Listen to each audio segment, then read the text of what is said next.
First unveiled at E3 2016, then dormant Sony Bend finally showed what they had been developing for years after their Uncharted Golden Abyss title for the Vita back in 2011. The upcoming game, Days Gone, debuted with a lengthy demo at the show, but right after was met with criticisms with having parallels to Naughty Dog's juggernaut title The Last of Us. However, all set aside, not without its praise for having a unique perspective on a zombie apocalypse and the technicality shown at the number of zombies on screen. New info has surfaced about the game, and the day to talk about it has come. What's going on, guys? TKD122 here, aka Kevin, and we're going to discuss one of the major games of 2018, Days Gone.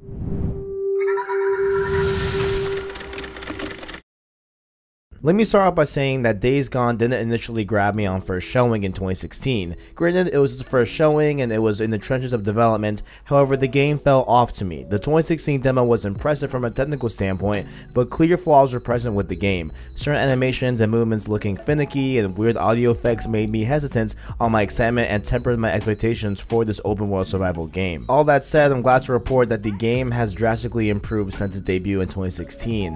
At E3 2017, they showed off tons of gameplay and activities to be done within the open world. The game's truly brutal way of going about things really has my attention. It's raw, it's pulling all the stops seemingly when it comes to a zombie game. Traversing through the woods on a motorcycle also looks fun, while also giving the player a sensible and practical element of the game to juggle with resources like gas. The 2017 demo also showed the even scarier threat that is other humans within the game, being able to set booby traps and burn them alive with Molotov cocktails. All of it proved in a similar vein to The Walking Dead that humans can be just as, if not more dangerous than zombies themselves. With the game being open world, it also allowed the game to have branching ways at dealing with missions or objectives. Take a stealthy route or go in guns blazing, the choice seems to be yours based on the footage you've seen. Also, even the notion of a zombie bear is truly terrifying. In short, the game is really coming along great and is proving to be a major game in 2018. Along with its vast and gore-filled open world, Days Gone is also aiming at not just being a cliche zombie story. It looks like Sony Bend is doubling down on a unique story in terms of Deacon St. John, our biker protagonist,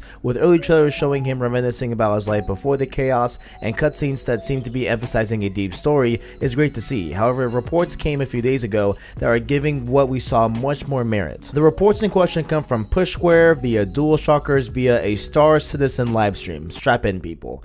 On the livestream, community manager Jared Huckabee mentioned he had been in talks with Sam Witwer, who plays Deacon St. John in Days Gone. Huckabee also mentioned that the game has a quote whole bunch of hours unquote of cinematics. Couple that with comments by our beloved Shuei Yoshida saying that Days Gone is a quote big game and has a huge focus on story. It looks like these two are a match made in heaven. Now, to break this down, with Days Gone being an open world game in 2018 that has a meaty story, I would hope and expect that the game has hours of cinematics. If anything, Bend has proven that the narrative role in Days Gone will be significant what they're showing at E3 2017. Also, if you have Yoshida's word, it's a fact. Like every other major game coming to PS4 in 2018, an official release date has not been set. The only set time frame that has been spoken with Days Gone is 2018, and even that for a while seemed far-fetched. While the showing at E3 2017 really calmed worries from 2016 showing, I still feel a delay into Q1 2019 could still happen, although recently myself and a few other PlayStation gamers received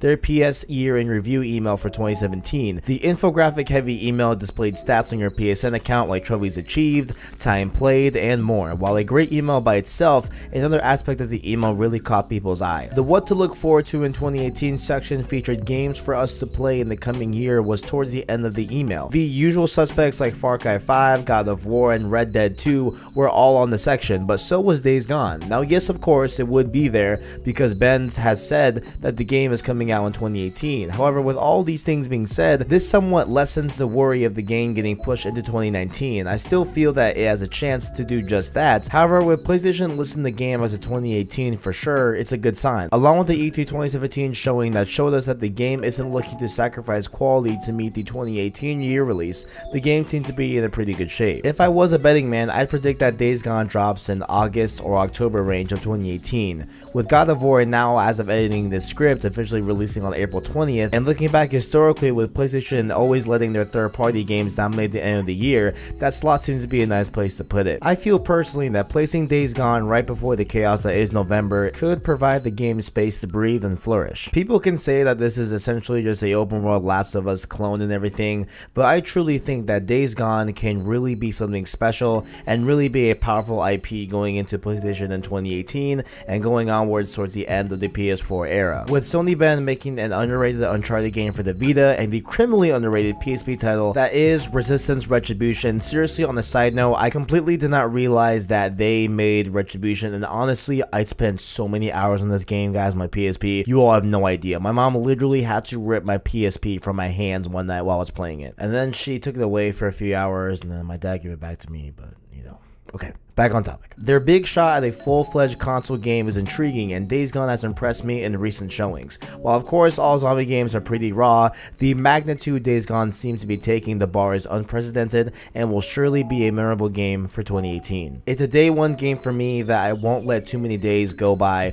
before I dive in. I really tried to make a really cool outro sentence that tied into Days Gone, and like that was like the best I could come up with, so you know, just cut me some slack. And that's all I got, ladies and gentlemen. Make sure to let me know down there in the comments below. Are you all hyped about Days Gone? Are you guys excited about it? Are you one of those that feel that Days Gone is just a Last of Us clone? Make sure to let me know down in those comments below. And make sure also while you're down there to check out our description where you can find our Instagram and our Twitter, all that good stuff where we are posting brand new stuff daily, and I will be, you know, on the reins on those social media, so definitely go check out those and follow those as well. And here's what I'm going to do now. I'm going to do a little something here that I think I'm going to just start putting little Easter eggs in my videos.